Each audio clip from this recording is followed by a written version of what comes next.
recevait l'une des plus célèbres khalifistes. Merci Chérif Diop, l'honorable Aminata Diallo, qui est ancienne star, ancienne députée, qui a toujours été très active pour ce qui est des droits des femmes et des enfants. Bonsoir et merci d'être avec nous. Bonsoir Aram, merci à la TFM. Ce 20 novembre qui coïncide avec l'adoption de la Convention internationale des droits de l'enfant, que de souvenirs pour vous? Beaucoup de souvenirs. C'est 30 ans pour la Convention, c'est 29 ans pour moi, parce que la Convention, le président Abdou Diouf l'a signée le 20 novembre 1989, mais nous sommes partis à New York en 1990 pour mettre en place un plan d'action qui nous permettait de mettre en œuvre la Convention, c'est-à-dire le président Abdou Diouf est parti avec moi comme témoin de l'histoire, comme ambassadrice de tous les enfants du Sénégal. Je venais de Kolda pour témoigner et il a pris des engagements et j'étais là. Je suis encore là 29 ans après, toujours dans le combat. Est-ce que cela a évolué d'un bon qualitatif ou vous avez l'impression qu'il y a encore du chemin à parcourir? Il y a beaucoup de choses à faire parce que dès que vous sortez d'ici, vous allez rencontrer des enfants dans la rue. Tous les jours, on entend des enfants violés, que ce soit des filles comme des garçons. Avant, il n'y en avait pas, mais maintenant, il y en a.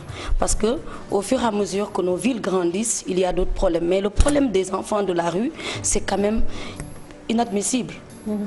30 ans après, que nos enfants dorment encore, 30 000 enfants traînent dans les rues. Vous voyez un peu, c'est un peu le tableau noir des engagements qui avaient été pris. Il faut encore de la volonté politique par rapport à nos gouvernants. Il faut qu'ils continuent encore. La politique, elle est là, c'est un frein parfois, mais il faut prioriser les besoins. Aujourd'hui, l'enfant doit être en priorité surtout, parce que quand il faut construire une société, mais il faut commencer par la base. Et la base, c'est l'enfant. Il y a eu des actions qui ont déjà été posées. Je pense à l'opération de retrait des enfants de la rue ou des enfants dans la rue, puisqu'il n'est pas convenu de les appeler des enfants de la rue. Avez-vous l'impression que cet acte qui avait été posé avec le ministre Maria Massa a donné les fruits escomptés avec le temps? Il y a eu deux fois de retrait, en 2016 et en 2018. Pourquoi il n'y a pas eu les résultats escomptés? Parce qu'on ne peut pas mettre les charrues avant les bœufs. Il faut d'abord voir qu'est-ce que nous avons comme Dara, mais quand même nos frontières. Ces enfants qui passent par les frontières avec des vieux, qui entrent dans des voitures, qui viennent à Dakar, mais si vous ne réglez pas ce problème-là, ce n'est pas la peine de retirer les enfants des rues parce que d'autres vont encore venir.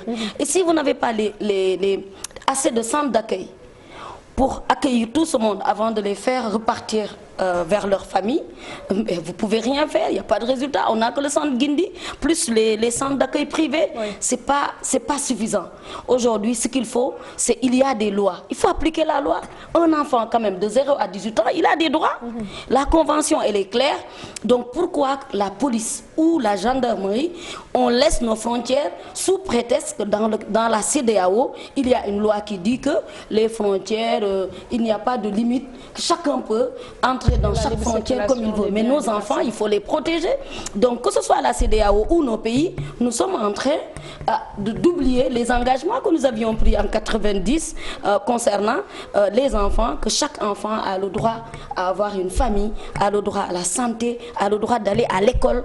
Et tout ça, je crois qu'il faut mesurer. Et c'est là le problème. Mais cette fois-ci, nous sommes en train de travailler.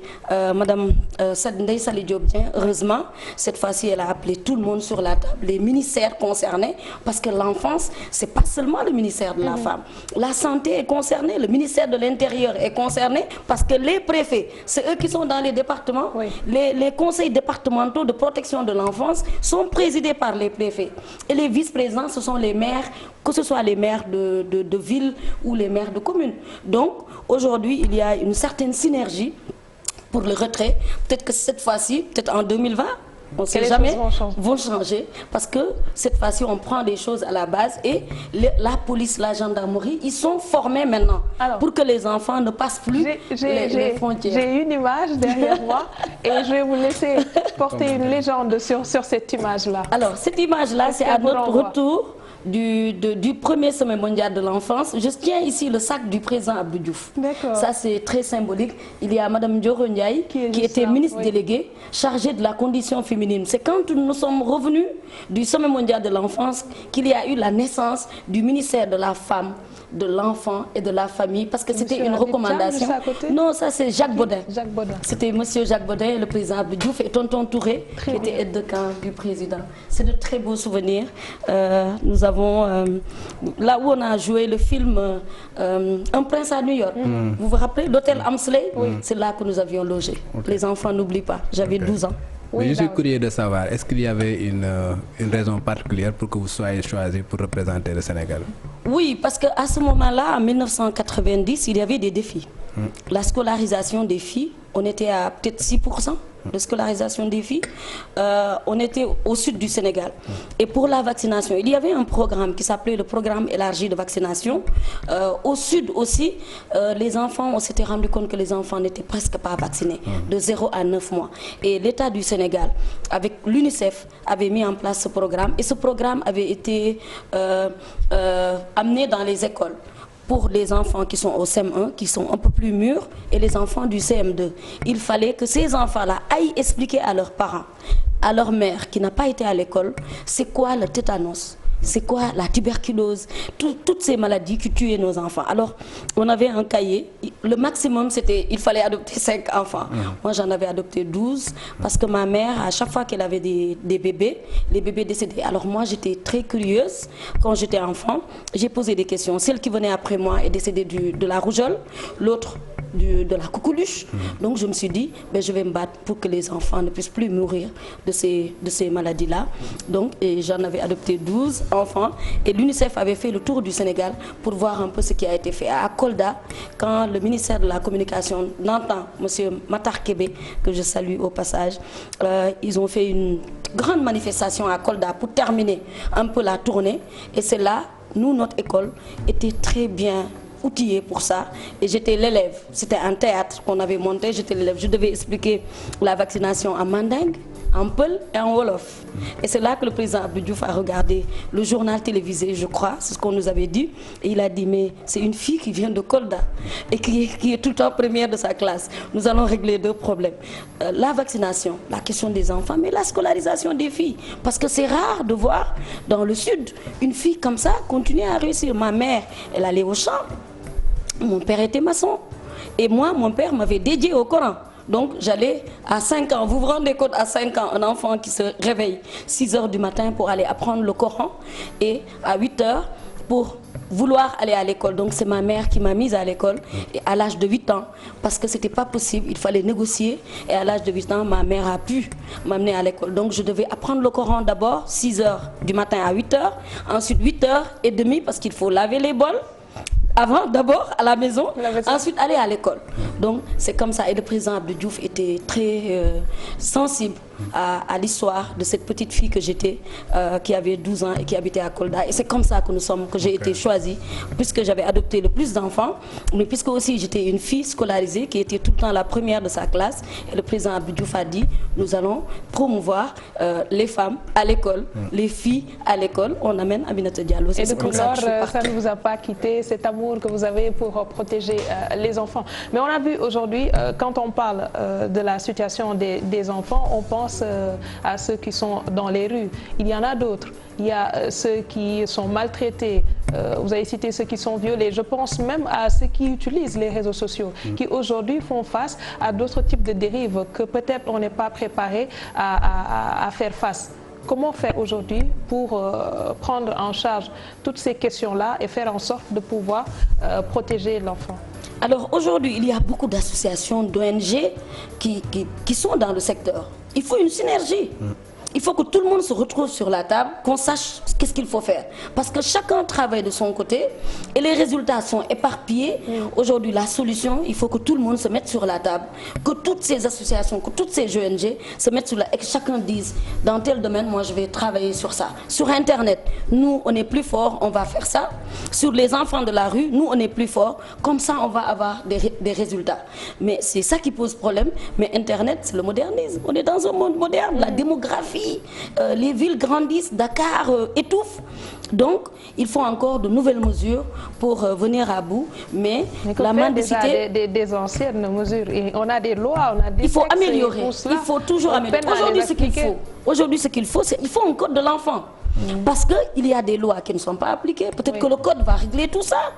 Si nous avons un code, si nous avons aussi le Parlement des enfants, parce que le Parlement n'existe plus depuis. Nous, on est les premiers parlementaires. Votre PDG, ici, Birandour, était membre du Parlement avec moi. Au premier Parlement des enfants en 1991. Donc, il faut un Parlement des enfants qui fait la promotion de la participation de l'enfant. Parce que nous, on se rappelle, entre 90 à 2000, dans toutes les activités, dans toutes les réunions qui concernaient les enfants, on était présents. C'est-à-dire, on était là, on avait la voix. On pouvait dire, ça, c'est bien pour les enfants et ça, c'est pas bien. Maintenant, malheureusement, de moins en moins, mais maintenant, il faut faire revenir le Parlement, il faut un code de l'enfant. Si nous avons un code de l'enfant, c'est encore mieux, c'est mieux avec le code de l'enfant. Et vous verrez, quand nous aurons un code de l'enfant, les choses iront mieux. Bon, 89 à aujourd'hui, c'est 30 ans. Moi, j'aimerais un tout petit peu savoir les engagements qui ont été pris en ce moment-là par l'État du Sénégal. Et aujourd'hui, quel est le bilan par rapport à ces engagements-là? Est-ce qu'il y a quelque chose qui a été fait et qu'est-ce qui reste à faire? Oui, il y a beaucoup de choses qui ont été faites. Nous avions eu le ministère de la Femme qui existe toujours, qui gère les questions de l'enfance. Aujourd'hui, il y a plus, il y a des directions qui gèrent les questions de préscolaire, de protection de l'enfance. Il y a la CAP avec Ramandaou qui fait de bonnes choses.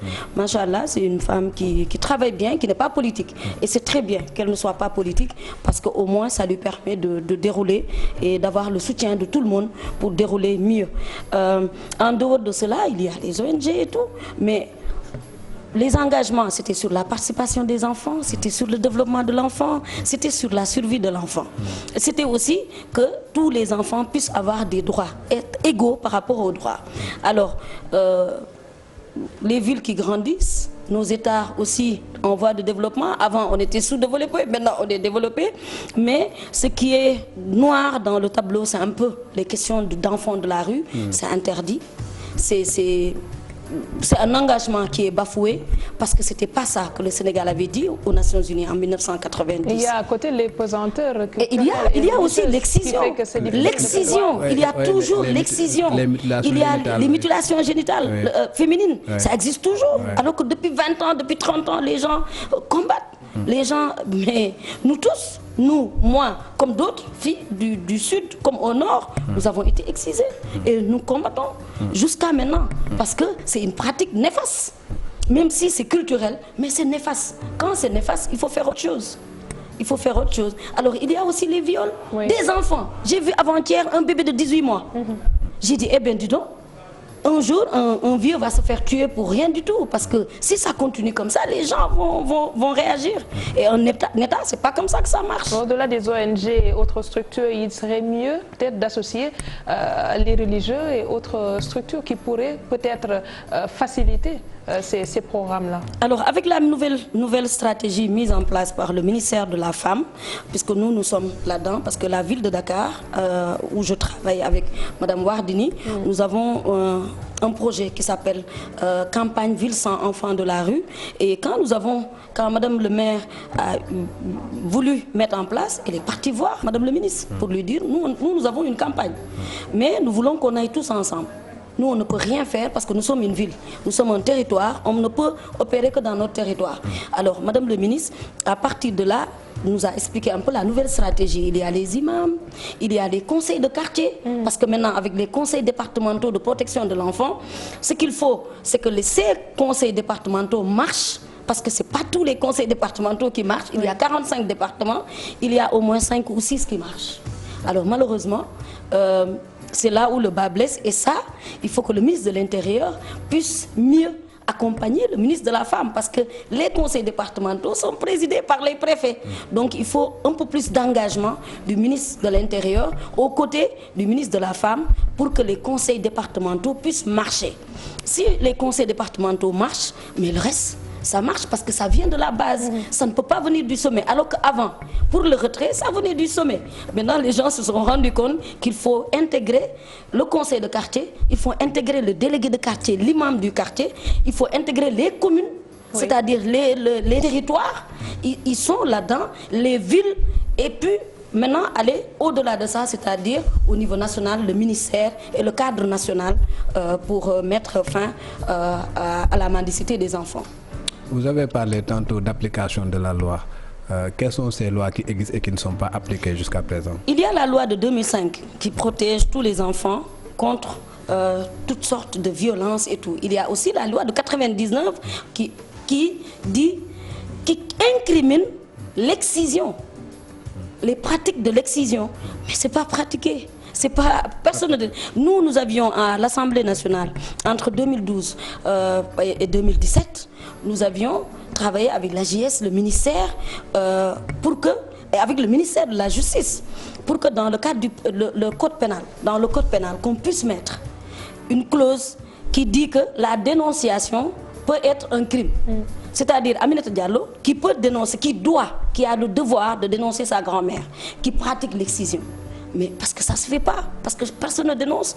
Et il y a eu des cas, quelques cas, peut-être 8 cas, depuis 99 jusqu'à maintenant, parce que personne ne dénonce. Chacun de nous tous, nous sommes tous fautifs, parce que nous aussi, on n'ose pas dénoncer nos mères.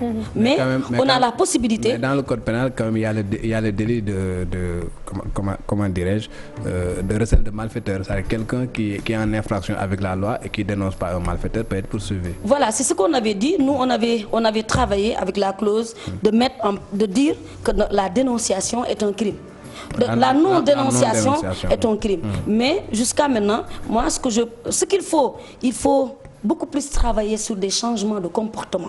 Moi, je crois que c'est ça. Ce n'est pas une question de loi, parce que dans notre pays, il y a la culture aussi. Nous avons des bases culturelles qui font que personne ne va dénoncer son voisin ou sa mère ou sa grand-mère. Mais si nous mettons en place des systèmes qui font que les comportements changent, c'est-à-dire déjà c'est l'école, l'école doit être obligatoire pour tous les enfants à partir de 7 ans. Maintenant c'est à partir du préscolaire. Donc pour ça, il faut que le gouvernement mette toute la volonté qu'il faut pour que tous les enfants aillent à l'école. Parce que moi, si je n'avais pas été à l'école, mais peut-être que jusqu'à maintenant, peut-être que mes enfants seraient excisés, mais c'est parce que j'ai été à l'école, parce que j'ai compris, moi, ce que j'ai subi, les conséquences, et c'est pourquoi mes filles ou mes nièces, personne n'ose les toucher. Et ma mère, elle n'ose pas devant moi partir en Guinée-Bissau, parce que maintenant, c'est comme ça qu'on fait.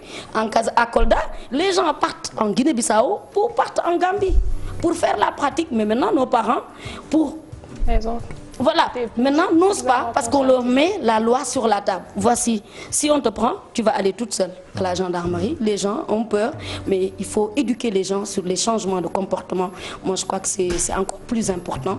Et peut-être qu'un jour, on pourra, quand on aura ces changements de comportement, la loi sera appliquée. D'ici 2020, quel type de célébration de cette journée vous attendez-vous? Parce que très souvent, ce à quoi on a droit, c'est des discours, des promesses et autres engagements.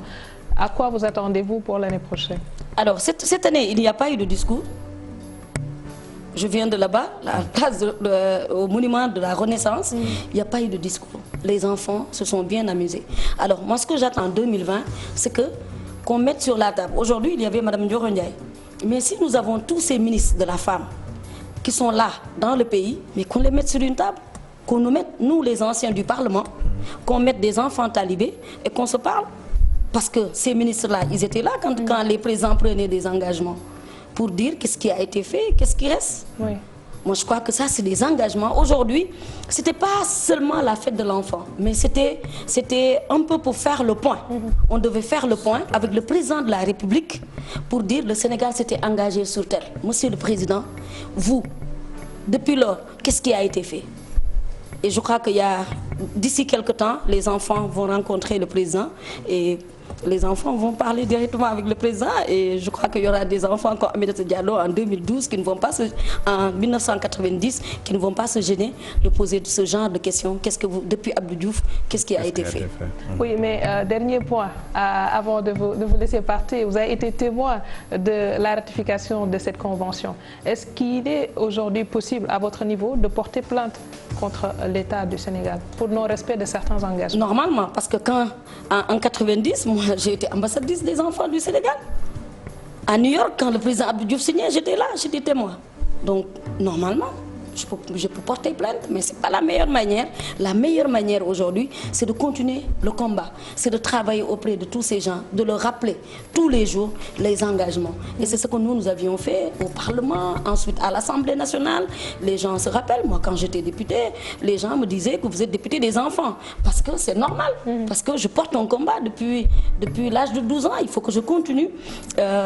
Nous sommes des militants des droits des enfants, c'est pas de l'argent ou quoi que ce soit, mais parce que nous étions là, devant le président Abdou Diouf et devant le monde entier, devant 71 chefs d'État, pour dire, voilà, le président va faire ça, mais nous, on sera là pour faire le suivi. Alors, il s'agit du suivi, et le suivi aussi, il faut y travailler, mais heureusement que Madame le ministre de la Femme, qui est là, Madame Ndeye Saly Diop Dieng, elle est ouverte. Elle est ouverte et elle accepte de travailler avec tout le monde. Maintenant, il faut qu'elle pousse pour qu'on ait le Parlement des enfants avant 2020, pour qu'on ait le Code de l'enfant avant 2020. Moi, je crois que ce sont les deux défis qui sont en face d'elle, qu'elle doit relever. Merci beaucoup à l'honorable Aminata Diallo. Merci également à Daouda Mine. Mais avant de refermer ce magazine, juste préciser aux téléspectateurs que Seydina Fall, alias Bougazeli, a été placé en garde à vue à la section de recherche de la gendarmerie de Colobane. La rédaction viendra certainement avec de plus amples informations là-dessus. Ce sera prochainement, certainement, dans notre édition de 0 heure. D'ici là, passez d'excellents moments en compagnie de nos programmes et merci à l'équipe technique. Demain, Inch'Allah, à la même heure, excellente soirée sur la TFM.